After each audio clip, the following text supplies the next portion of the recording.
Et hello tout le monde, bienvenue dans le podcast Real Insiders. Le podcast qui donne la parole à celles et ceux qui façonnent l'immobilier d'aujourd'hui et de demain en Suisse. Vous êtes prêts? Let's go!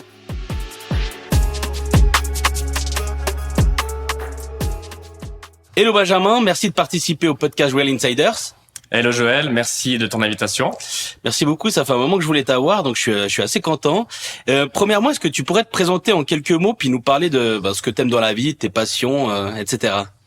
Alors effectivement, ça va être, je vais rechercher dans mes souvenirs, mais effectivement, Benjamin Favre, CEO de Next Immobilier.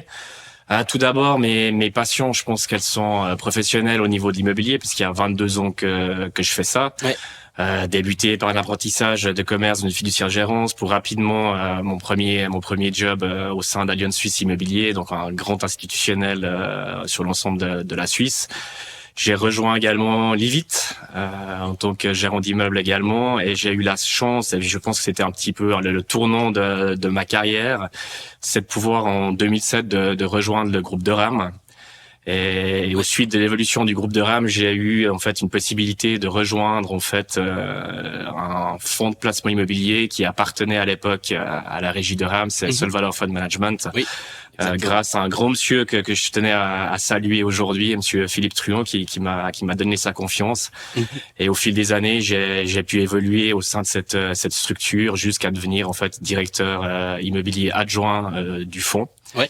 Et depuis 2017, j'ai l'honneur et j'ai eu la possibilité de rejoindre Next Immobilier SA, que je dirige jusqu'à ce jour. Ça, c'est au niveau effectivement professionnel. Au niveau des passions, je dirais plus personnelles, je suis un fou de sport, tous les sports en général, surtout les sports d'équipe, respectivement surtout le foot et le hockey. Ouais. On est pas mal en ce moment. On est pas mal en ce moment, et comme tu le dis, avec les deux clubs phares de notre canton, notre ville, c'est forcément le Lausanne Sport et le LHC. Donc c'est vrai que je passe souvent mes temps libres à assouvir cette passion de supporter de ces deux clubs. Super, génial. J'ai vu que tu parlais de RAM, c'est un dénominateur commun qu'on a entre les deux. En quelques mots, c'est quoi Next Immobilier? Quelles sont vos principales activités? Puis comment finalement vous positionnez sur le marché? Alors Next Immobilier, je pense qu'il est bon de rappeler, puis tu l'as probablement vu en fait en arrivant dans nos locaux, avec la sécurité mise en place, pas forcément pour de l'immobilier, mais effectivement on appartient à un groupe familial qui s'appelle Après-demain. Ce groupe familial a deux pôles. Le pôle principal qui est un pôle Life Science, respectivement par la société des Biopharm. Oui. Qui est le core business des Biopharm, en fait, est active sur le développement de molécules en oncologie et sur les infections bactériennes. D'accord. Et le deuxième pôle qui nous concerne plus aujourd'hui, c'est le pôle capital management, où en fait il y a différentes sociétés, des sociétés de finance, où en fait on fait un investissement financier, actions, obligations, cours boursiers, gestion de la trésorerie. Un département avec des sociétés private equity, soit dans des fonds, soit dans des sociétés en direct, et bien évidemment Next Immobilier, qui participe aux investissements immobiliers du groupe. La mission en fait de ce pôle capital management, il y en a deux très claires. La première, c'est préserver le capital pour les sociétés life science, ça veut dire avoir le capital qui permettra à des biopharmes respectivement de se développer dans le futur. D'accord. Et également créer de la valeur pour les sociétés patrimoniales. Ok. Si on rentre sur le focus plutôt Next Immobilier, on est actif, je serais tenté de dire un petit peu à 360, on est actif sur la prospection, sur l'acquisition, sur du développement de terrain, également sur la construction, sur la rénovation en tant que maître de l'ouvrage. On garde l'intégralité de nos constructions ou de notre développement à l'interne, donc on doit gérer ces portefeuilles qu'on gère par l'intermédiaire bien sûr de gérance également de la place. Donc aujourd'hui, peut-être en quelques chiffres, c'est 900 appartements sur 32 immeubles, environ 13 000 mètres carrés de surface commerciale, que ce soit sur l'ensemble de la Suisse romande et une partie suisse allemande, pas assez à mon goût, la Suisse allemande, mais on essaye d'y s'y introduire régulièrement. Ok. Et vous êtes combien dans l'équipe chez Next? Très petite équipe. Ok. 5 personnes, tous spécialistes spécifiques de leur domaine, Oui. Que ce soit développement, acquisition, gestion immobilière, également construction, rénovation. Et la dernière personne qui s'occupe de l'intégralité de l'administration de la société. Ok. Très bien. Et quels sont vos objectifs ou vos ambitions pour les 5-10 prochaines années, voire plus d'ailleurs? Alors on a un objectif assez clair qui est peut-être le même que beaucoup que mes confrères, mais c'est effectivement de continuer à se développer. Mm-hmm. Et je crois que la plus grande difficulté, c'est effectivement de ressourcer ces opportunités de développement. C'est pour ça qu'on essaye de se positionner au maximum en amont du marché. Oui. C'est qu'aujourd'hui, on a un marché immobilier qui est tellement haussier, qui se négocie à des prix, je serais tenté de dire, stratosphériques à ce jour. On se dit que notre moyen de créer encore cette valeur sur le portefeuille ou sur l'opportunité, c'est de se positionner vraiment en amont. Oui. Ça veut dire sur des développements, on a le temps de développer, on sait que ça va prendre du temps, mais on pense qu'on sera le plus pertinent, c'est sur ce genre de développement. Donc ça peut être du développement de terrain, mais également on essaye de recenser ou de trouver des opportunités, de changement d'usage. Ok. Aujourd'hui, on se dit qu'un parking ou qu'une station essence au plein centre-ville, probablement dans 10-15 ans, ce sera plus le cas. Mm-hmm. Donc il y a peut-être des choses à faire un petit peu différentes en prenant des risques, parce que c'est clair que quand on se dit opportunité d'une station essence, ça fait pas rêver, un parking, ça fait encore moins rêver. Mais de se dire qu'on pourrait investir, on pourrait mettre une option sur ce genre d'objet pour pouvoir espérer un développement futur de la zone. Ça peut être aussi, on a vu des anciennes menuiseries qui étaient au centre-ville, des anciens garages, et c'est des choses qu'on a essayé. C'est voué à évoluer de toute façon. Qui est normalement voué à évoluer. Donc ça, c'est le premier défi qu'on aura ces 5-10 prochaines années. Et puis, de toujours avoir de l'impact. Tu verras, je pense souvent d'impact. Mm-hmm. Mais d'avoir de l'impact environnemental sur notre portefeuille, donc sur la rénovation de notre portefeuille, qu'on puisse planifier à terme les choses qu'on devra amener à bien.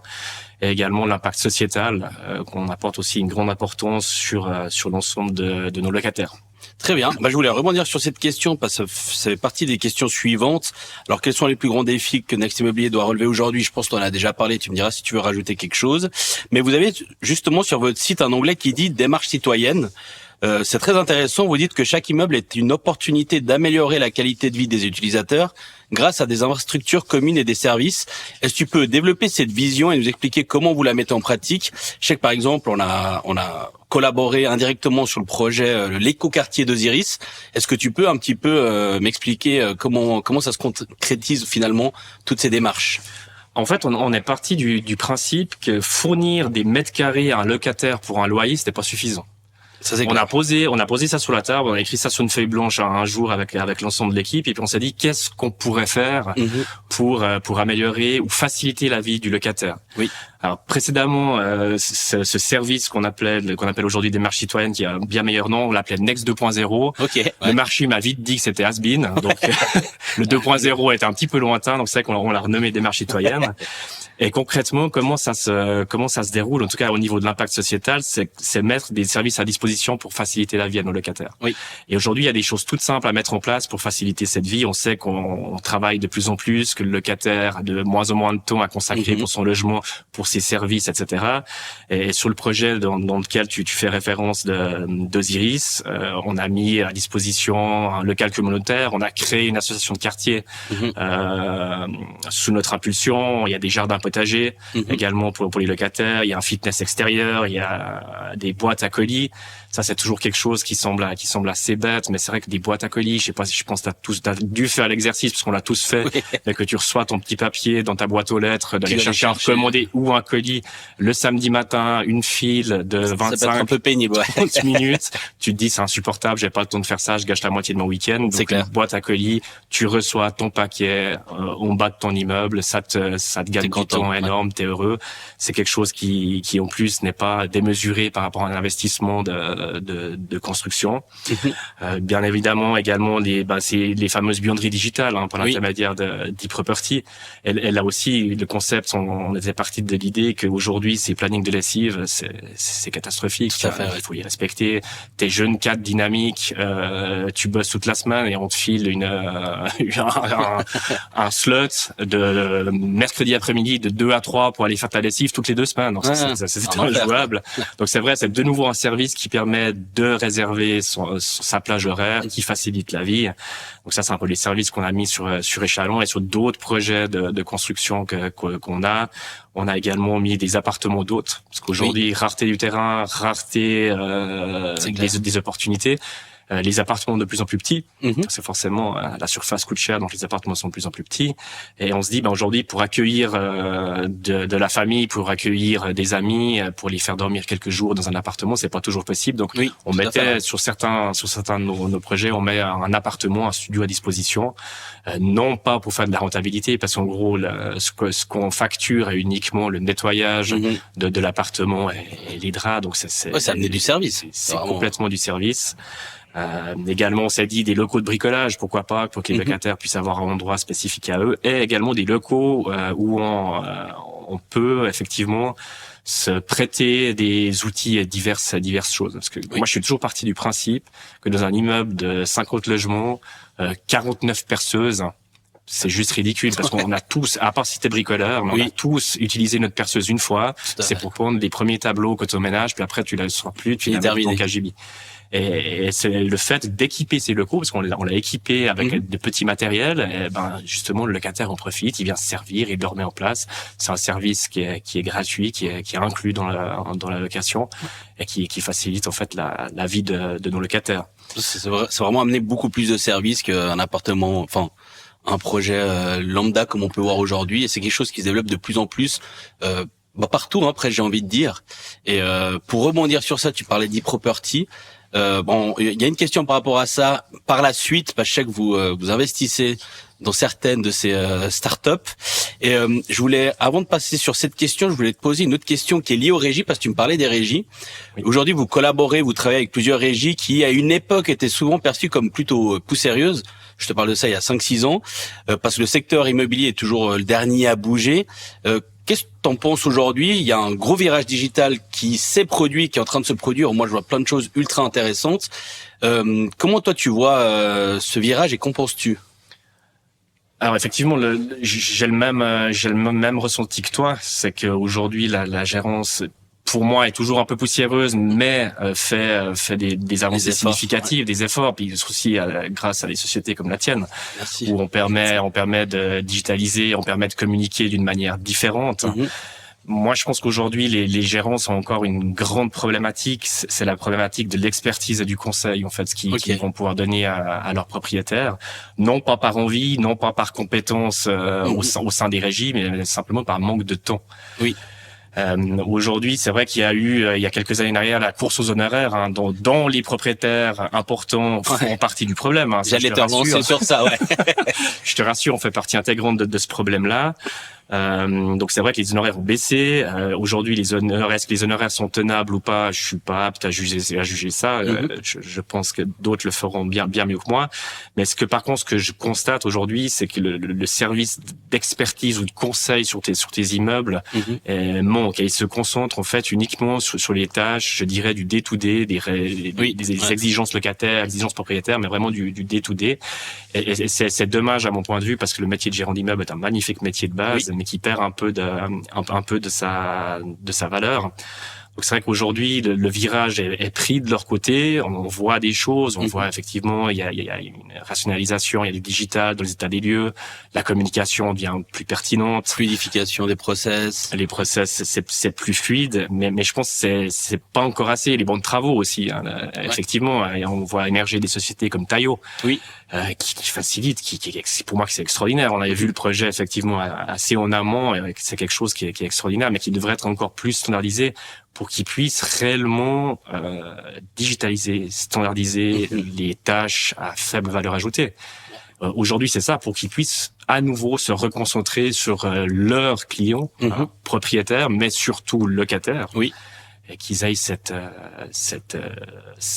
plus-value. Moi, j'ai des exemples assez criants. C'est une gérance aujourd'hui, elle va te louer un logement. Enfin, le marché actuel, tu mets une annonce, c'est parti, etc. Aujourd'hui, de trouver une gérance qui te loue une surface commerciale, c'est pas facile. C'est pas toujours facile. C'est pas évident parce que t'as soit la gérance qui est spécialisée effectivement dans la relocation commerciale, ou t'as la gérance qui est plutôt spécialisée en résidentiel et les réflexes sont pas les mêmes. Ouais. Je veux dire, d'aller trouver un locataire commercial, il faut aller chercher. Nous, on a eu un gros projet à Aigle, sans appartement, plus environ 10 000 mètres carrés de surface commerciale. On a hésité à le mettre à notre gérance ou à le garder en interne. On l'a gardé en interne, mais t'es confronté, tu téléphones à des grandes enseignes alimentaires, tu arrives chez quelqu'un, tu le connais même pas, tu leur dis, mais écoutez, j'ai quelque chose à vous proposer. Ok, il faut retomber sur la bonne personne. Il faut tomber sur la personne qui s'occupe de l'implantation. C'est ça qui est compliqué de la société. Donc déjà rien que pour arriver à la bonne personne qui va pouvoir dire votre projet m'intéresse, oui ou non, il te faut 2-3 jours. Ouais, ça c'est un autre job. Et là, je pense qu'il y a aussi un travail à faire de ce côté-là. Ça c'est vrai que tu m'en parles et puis c'est pour les commerciaux. De mon point de vue aussi, parce que je fais du marketing immobilier et j'ai aussi ce genre de demandes qui viennent à travers les agences immobilières. Il y a aussi un point, c'est que finalement c'est le client final où là ça devient compliqué parce que comme tu dis, tu dois trouver la bonne personne. Et cette bonne personne, alors il y a un gros travail en amont de recherche qui prend beaucoup de temps. Je sais pas à quel point elle peut être valorisée ou pas. Puis il y a d'autres techniques où tu peux partir sur LinkedIn. Mais pour accoster ces gens sur LinkedIn et pour les identifier, c'est beaucoup plus simple, mais c'est moins direct que si c'est la personne qui va en face. Donc moi je comprends la problématique aussi des agences immobilières parce que les commerciaux, quand t'as un gros groupe, c'est BRE, je sais plus quels sont les autres, mais ils ont un énorme réseau, donc ça peut fonctionner. Mais même comme ça, je trouve que le milieu des commerciaux en ce moment, c'est pas le plus simple. Et même avec toutes les techniques qu'on met en place, c'est vrai qu'il y a beaucoup d'humains à mettre en place, mais c'est un vrai travail de fourmi et c'est pas toujours évident. Je vais rebondir sur la partie gérant justement parce que je pense que ça fait partie aussi des points que je souhaite soulever, c'est qu'on se rend compte aussi qu'il y a souvent du turnover dans ces régies immobilières. Comment tu l'expliques? Est-ce un problème générationnel? Il y a une façon différente de voir le travail d'aujourd'hui, par exemple. Il n'y a pas de cas concret parce que moi, vraiment, à travers ces podcasts ou à travers les gens avec qui je peux travailler ou autres, c'est partout pareil. Il n'y a pas de bons et de mauvais élèves. Moi, je crois vraiment que c'est une question générationnelle de la façon dont on travaille. Comment toi tu vois ce point-là? Est-ce que tu penses qu'il y a une fracture générationnelle ou qu'il y a, comment expliques-tu ce turnover finalement? Effectivement, c'est un turnover nous qu'on subit. Oui, toujours avec d'énormes regrets parce que quand on gère, on performe, il faut apprendre à se connaître, il faut apprendre les volontés de ton client, connaître son parc, il faut connaître son portefeuille et puis en fait quand il performe vraiment, il lui faut du temps parce qu'il est nouveau, il lui faut du temps, régulièrement effectivement, il nous quitte une fois que ça fonctionne bien. Donc c'est très très frustrant de notre côté. Je pense, je te rejoins concrètement sur le problème générationnel. Aujourd'hui, la génération, elle est plus flexible, elle est plus mobile, elle apporte beaucoup plus d'importance au life balance, qualité de vie professionnelle que ma génération, parce que je sais que c'est plus jeune que moi, que ma génération était différente.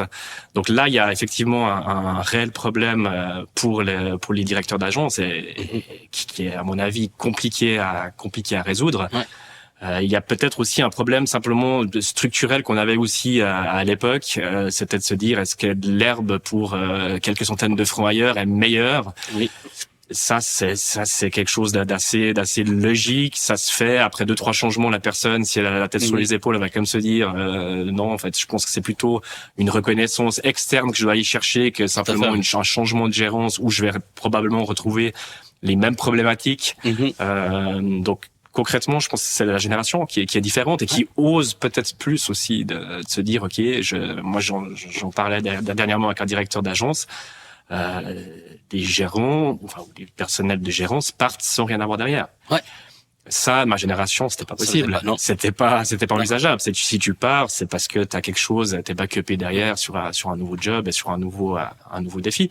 Ouais. Donc c'est intéressant. Par contre, le défi est intéressant. Ça veut dire comment est-ce que le milieu va réussir à retenir ces meilleurs éléments.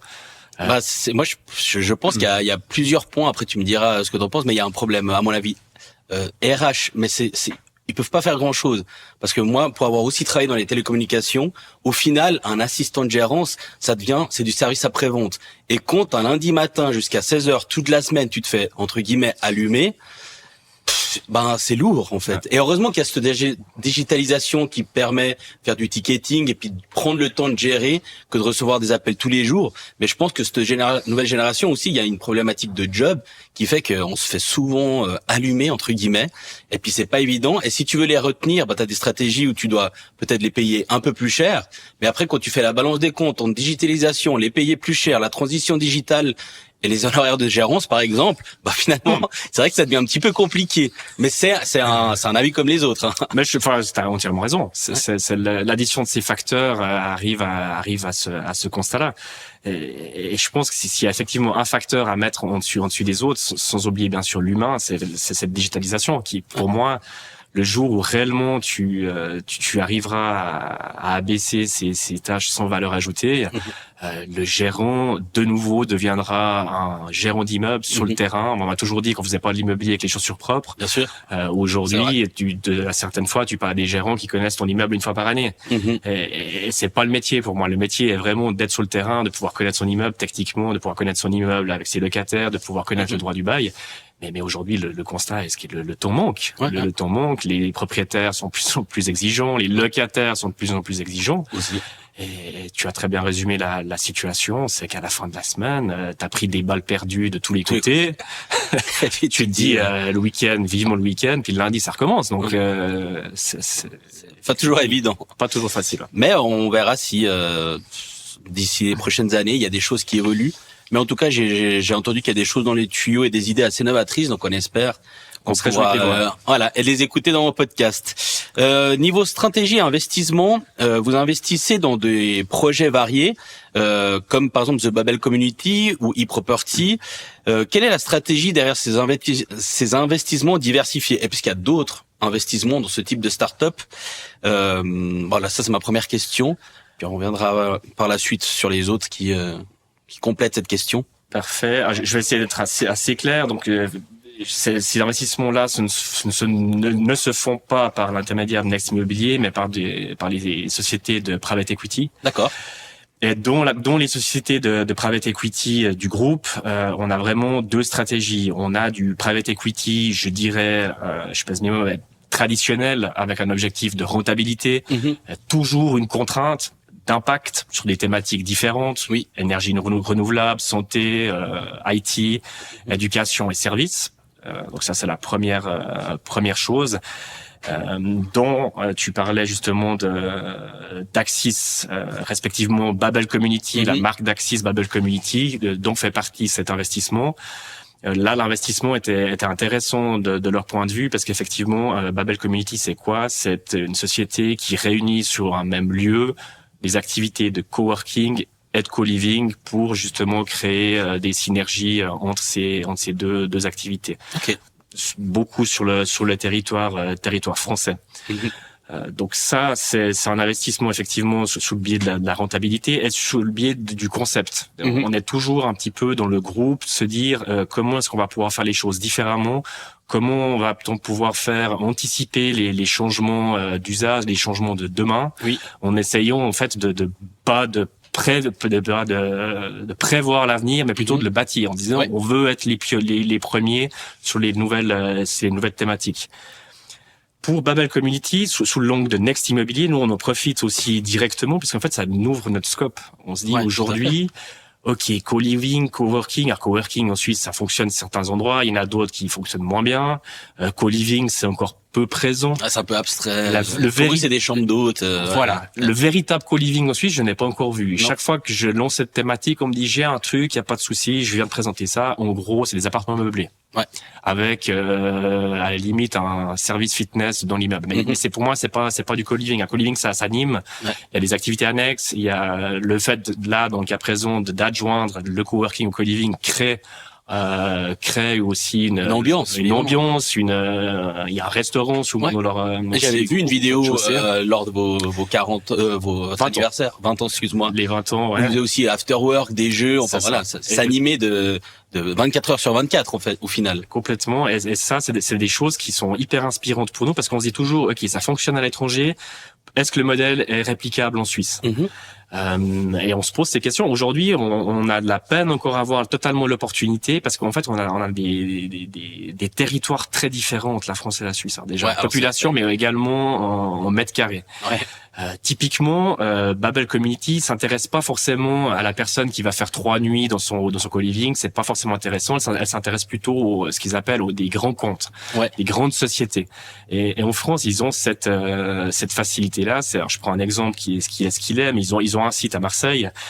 Il y a beaucoup d'équipes de tournage TV, cinéma qui viennent de Paris et qui tournent des documentaires, des séries, des films sur La vie est belle. Je ne vais pas le citer, mais je le connais aussi. sur des régions un petit peu plus ensoleillées. Mais là, très clairement, les sociétés de production appellent Babel. OK, on a une équipe, on est 50, on vient 6 mois. Ouais. Donc, quand tu as une équipe backupée dans ton co-living, 6 mois, ingénieur du son, acteur, et j'en passe, sur 6 mois, tu as le temps de voir l'avenir. Nous, enfin, tu répliques le système, pour autant qu'on ait des grosses équipes de production en Suisse, je sais pas, mais tu dois aller faire un tournage à Zurich. Ouais. Le mec, il rentre le soir en train. Oui, tout à fait. Il n'y a pas de questionnement sur je vais dormir. C'est plutôt les expats de chez Nestlé. J'imagine plus le modèle dans ce sens-là. Qui pourrait correspondre. Et en Suisse, on a aussi une problématique de prix. Enfin voilà, ces espaces de co-living, coworking doivent être plus ou moins bien placés. Donc il est bien placé, il est cher. Oui. Tu dois quand même procéder à des rénovations, donc forcément tu rajoutes un étage sur le millefeuille au niveau du prix. Et après les services, ça veut dire les surfaces que tu ne loues pas, mais tu mets comme service, que ça peut être cinéma, que ça peut être fitness, espace de coworking, etc. Il faut bien les répercuter sur le loyer. Donc que t'as additionné tous ces étages de millefeuille, à la fin tu sors avec des loyers qui sont compliqués. Ouais. Mais c'est quand même une thématique qui pourrait sur certaines zones avoir de l'intérêt. D'ailleurs, on a déjà travaillé sur 1 ou 2 projets malheureusement qui n'ont pas été aboutis en Suisse sur cette thématique-là. C'est vraiment ça nous ouvre des perspectives différentes par rapport à ces investissements de nos collègues. D'où votre fil rouge parce que toi tu parles de demain, mais en fait vous appelez après-demain, donc c'est même le next step. Et tout ce que tu dis jusqu'à maintenant, je trouve hyper intéressant parce que ça suit vraiment une volonté, je pense, de Next et de DBioPharm à travers toute l'entité qui démontre bien que vous faites pas que de l'investissement immobilier, mais qu'il y a une vision derrière. Et vous avez aussi investi dans e-property. Tu parlais de la buanderie digitalisée. C'est complètement dans cette vague-là. Et puis là, pour le coup, c'est du concret. C'est des choses qui sont déjà déployées dans les immeubles en Suisse. Complètement. Alors effectivement, je rebondis sur tu l'as très bien compris, le groupe après-demain, la société Next Immobilier. Donc tu vois que notre actionnaire, un joli jeu de mots, les bons marketing. Bon marketing et a déjà cette vision de se dire mes équipes, on se tape pas dans le dos quand on a une réussite. Bien sûr, on se félicite, mais qu'est-ce qu'on fait demain? Et c'est toujours été un peu notre vision et notre ADN. Pour les deux sociétés dont tu fais part, donc eProperty et Nordrip, ça c'est la deuxième stratégie du private equity, où là en fait on renverse l'objectif et la contrainte. Je te parlais avant du private equity traditionnel, où effectivement l'objectif c'est la rentabilité avec une contrainte d'impact. Oui. Sur cette deuxième stratégie private equity, l'objectif devient l'impact sur la planète, par l'intermédiaire d'une société qui s'appelle Génération Planète, et l'impact sur les hommes par une société qui s'appelle Impact Healthcare.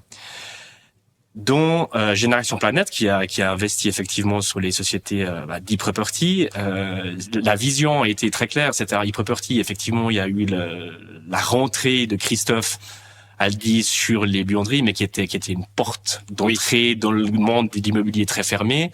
Mais ce qui a séduit en fait le département private equity, c'est ses ambitions futures sur le board électrique, plus tard, on parlera probablement d'énergie solaire.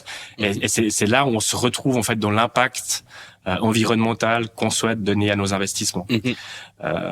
Pour Enerdrape, même chose. La géothermie sur du parking, sur des espaces inutilisés, on va pouvoir avoir de l'impact environnemental sur la suite du développement durable.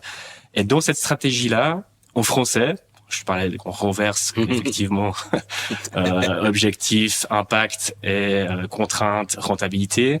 En français, ça veut dire qu'on accepte sur ces deux sociétés une rentabilité plus faible pour avoir un fort impact pour un meilleur sur les êtres humains ou sur la planète. Ok, hyper intéressant. Je vais un petit peu avancer parce que sinon je pense qu'on va être un petit peu long. Mais comment identifies-tu les bonnes opportunités d'investissement? Bon bah ça, je pense qu'on vient vers. Alors je pense que tu te documentes à gauche à droite à travers X ou Y médias entre guillemets, où on vient vers toi vu que vous êtes connu aussi pour investir.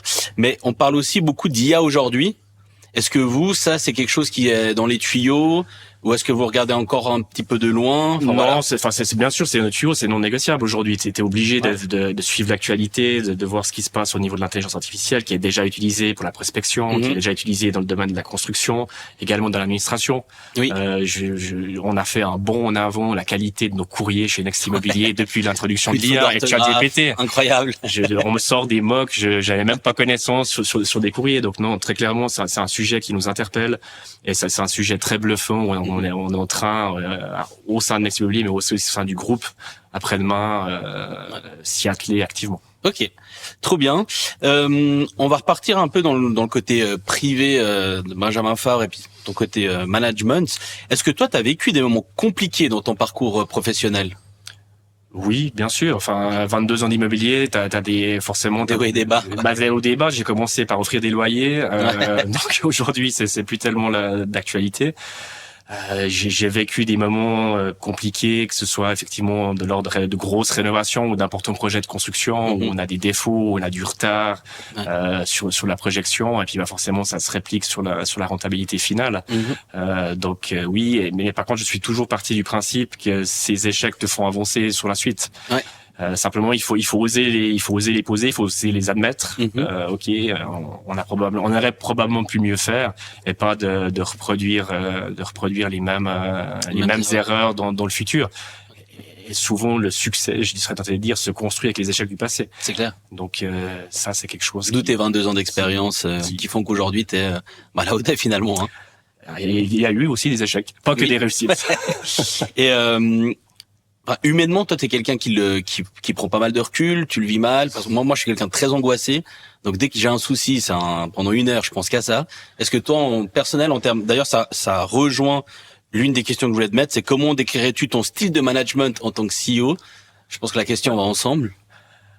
Alors, humainement, je pense que je suis quelqu'un qui, alors ça se voit probablement pas vers mes équipes et ceux qui me connaissent bien, oui, mais angoissé aussi sur certains projets. De temps en temps, tu travailles la nuit, j'imagine comme toi, et ça, le cerveau. Moi, j'ai plus de cheveux, donc ça va. ça commence à mouliner, mais je crois que si ça reste une angoisse saine et supportable, c'est pas non plus quelque chose d'insurmontable. Et au niveau du management, j'espère avoir un management assez moderne, mais surtout pour moi, je fais toujours le rapport et mes collaborateurs me le disent, me le reprochent des fois par rapport à une équipe de sport d'équipe, une équipe de foot, un vestiaire de foot, un vestiaire de hockey. Il faut qu'on collabore tous les uns les autres. Je donne beaucoup de liberté aux gens. Je valorise les gens sur chaque projet. J'ai que des spécialistes. Oui. Donc aujourd'hui, très concrètement, le spécialiste ne sera jamais écarté de son projet. Aujourd'hui, j'ai tellement vécu le fait tu mènes à bien le projet et tout d'un coup, le CEO sort de son bois. Je reprends la main pour qu'on puisse me féliciter sur la dernière ligne droite. Jamais ça se passera chez moi. C'est vraiment main dans la main. Au niveau du recrutement, la même chose. J'ai toujours gardé une phrase en tête aussi, c'est que je tente d'engager des gens non pas pour leur dire ce qu'ils doivent faire chaque matin, mais je tente d'engager des gens pour eux me disent quelle opportunité je dois prendre pour être le plus efficace dans ma stratégie. Ça c'est génial. Ouais. Et il faut engager des gens plus spécialistes que toi dans le domaine pour qu'ils t'apportent une réelle plus-value. Puis un CEO aujourd'hui, sans une équipe soudée, performante, avec un but commun, il y a rien. C'est compliqué. Donc c'est vraiment, on marche tous main dans la main jusqu'à un but commun. On brainstorm beaucoup, on échange des idées. Et ça, c'est ce qui est le plus intéressant dans notre métier, c'est qu'on a tous des parcours de vie différents. On est 5, ok, mais on a tous des parcours de vie différents. On a été élevé campagne, ville. On voit qu'on a des réflexions complètement différentes sur les projets, sur l'aménagement, par exemple, d'appartements, et on arrive à faire quelque chose en finalité avec la vie de chacun qui est souvent une réussite. Il fonctionne, quoi. Ouais. Il fonctionne. Ouais. Génial. Et je veux rebondir sur l'économie entre guillemets circulaire. J'ai lu avec intérêt votre article sur l'économie circulaire concernant le projet de la Tour de Paix. Vous dites que vous militez contre on a toujours fait comme ça et cherché à faire différemment. Peux-tu nous en dire plus sur cette approche et ce projet en particulier? Aujourd'hui, je pense que tout le monde a fait le même constat, c'est qu'on doit être responsable, soit au vu du changement climatique ou du réchauffement climatique, la situation géopolitique actuelle. Enfin, c'est un peu le marasme. Et puis c'est vrai que on a un groupe, on a une société, on est arrivé à un moment donné où on peut se permettre d'essayer de trouver, de rechercher des nouvelles solutions innovantes, différentes par rapport à ce qui se fait sur le marché. Et comme tu le dis très bien, on l'a toujours fait comme ça. Et dans ce projet de cette rénovation énergétique d'immeubles, on s'est dit, ok, on peut mettre du Sagex sur notre façade comme d'habitude, c'est pas terrible. Qu'est-ce qu'on pourrait faire différemment? Tu t'entoures de gens qui connaissent un peu ces pratiques. Là, dans le cas présent, c'était Impact Living, monsieur Marc Muller. Et lui, il s'est dit, ok, on va peut-être pouvoir faire différemment et d'aller chercher des matériaux biosourcés locaux. Le plus grand exemple sur ce projet-là, c'est effectivement de remplacer du Sagex ou du polystyrène par de la laine de mouton. Okay. Et ça, c'est quelque chose qui nous inspire parce qu'on se dit, ok, on va ouvrir une voie, on va probablement payer plus cher. Il faut pas rêver, c'est pas standardisé, mais aujourd'hui, ce geste-là ou cette stratégie-là va peut-être permettre par la suite de standardiser ce genre d'expérience ou de volonté pour pouvoir par la suite se dire, ok, ces matériaux-là fonctionnent, un prix, rapport qualité-prix, rentabilité fonctionne, et on arriverait à pouvoir le démocratiser en fait. Trop bien. Ouais, vous avez vraiment une politique d'être toujours soit une locomotive ou en tout cas un smart follower et puis jamais louper le bon wagon par rapport aux impacts et aux objectifs que vous êtes fixés, quoi. On y tente, on essaye en tout cas dans la majorité des choses. Et peut-être pour compléter sur effectivement ce projet de la Tour de Paix, ce qui était marrant, ce qui était aussi intéressant, c'est qu'on a été chercher un budget cantonal sur le département de la durabilité et du climat, et tu pitches comme une start-up. T'es devant un parterre de 15 personnes qui te jugent, t'es debout, tu parles 15 minutes.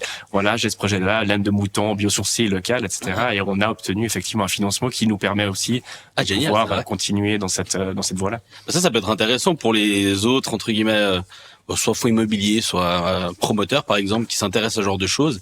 C'est vrai que pitcher puis avoir des subventions de l'État, c'est toujours intéressant. Comment vois-tu l'avenir de l'immobilier en Suisse romande? Au beau fixe.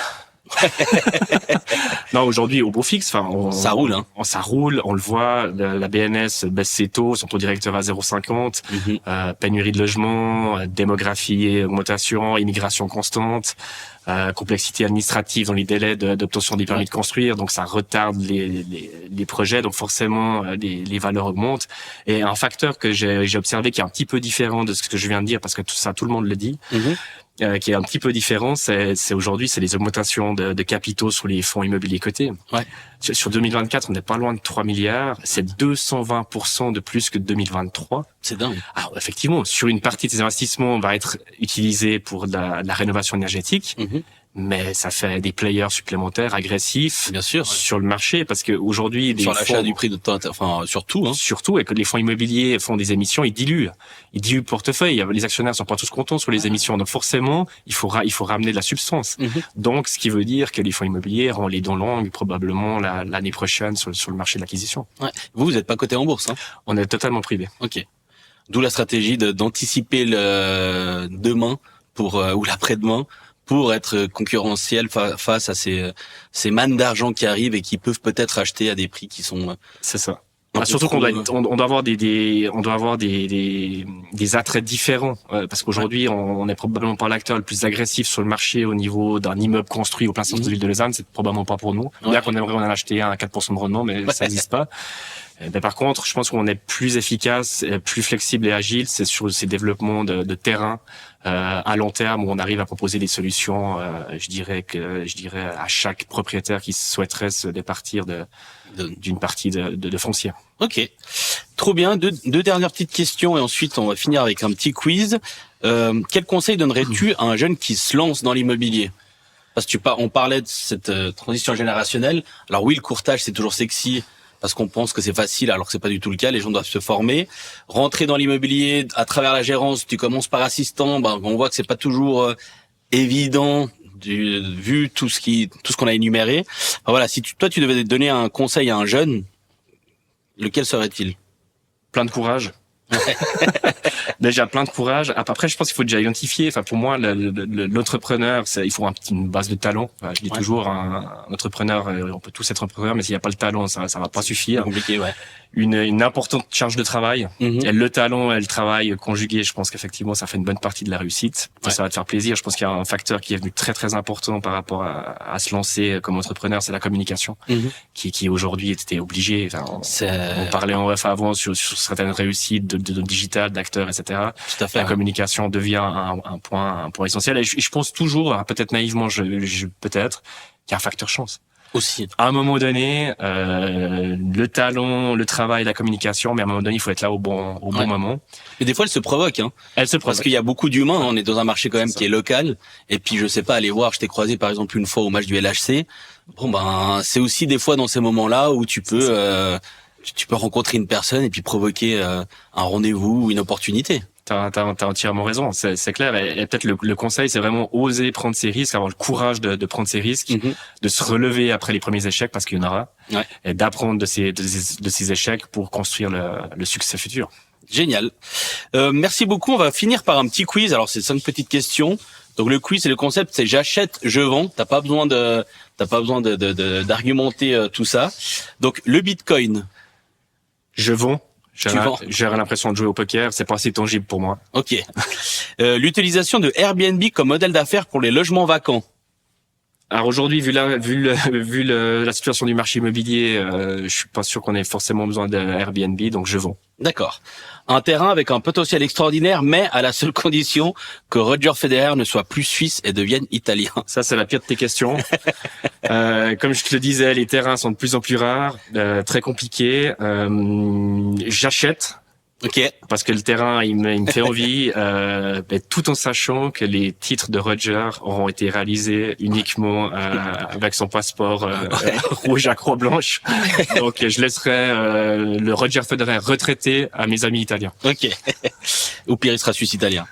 Une résidence entièrement connectée avec des outils d'intelligence artificielle, mais qui enregistrent toutes les conversations. Je vends.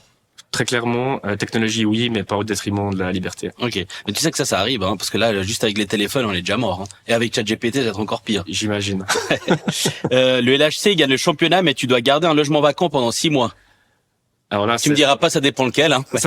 Non, ça ne dépend pas lequel. En fait, je prie d'ores et déjà mon actionnaire de pas me tenir rigueur, mais j'achète clairement un titre de champion, ça se refuse pas. Et par contre, je mettrai probablement l'appartement à disposition du club ou d'une cause, quelle qu'elle soit, pour pas le laisser vide pendant 6 mois. Génial. Bon merci beaucoup pour cette interview. Bienvenue dans la communauté Real Insider. C'était hyper intéressant. J'espère que ça t'a plu. Et puis j'espère que ça plaira à nos auditeurs. Et ça sera, on va la poster, je pense, en début d'année. Donc merci beaucoup Benjamin. Et à la prochaine. Merci beaucoup à toi et un grand moment de plaisir et de partage. Merci à toi. Merci beaucoup.